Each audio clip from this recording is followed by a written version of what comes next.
it's courageous for the men to have stepped forward and in a sense being betraying their gender in some way, because there's such a culture of violence that is a part of bonding as men. So when you step outside of that box and start to talk differently to each other, that is very courageous, and I'm looking for new definitions of courage. So I thank you for the work that you're doing in this regards.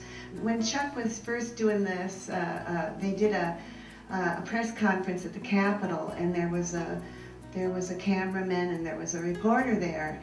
And the cameraman, every time Chuck would say something like, there have been like 42,000 OFPs in this state last year, the cameraman would say, "What, you mean in the nation?" He was correcting Chuck, and Chuck would go, "No, in Minnesota." And then they said something like, there were 27 women who were killed last year, and the reporter said, well, that's in the country, right?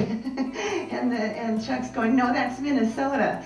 And it was so interesting to me. I was mad because I thought, these same cameramen and this reporter had been to so many other rallies at the Capitol where women were presenting the same information, and they weren't listening to us, you know.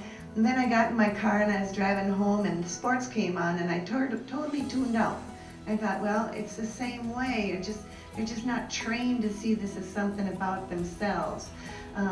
But you know, so understand that it may not seem as bad to you, or you may think it only happens to particular women, or you know, it's just a joke or whatever. But get really immersed. Talk to your sisters, the women you're working with. Find out what's really going on in your community, and then join us to end that. And use your spheres of influence. Don't just become sensitive and gentle like us. You know, access the power that you have to go in there and knock some heads together, metaphorically speaking. You know, that you do have influence.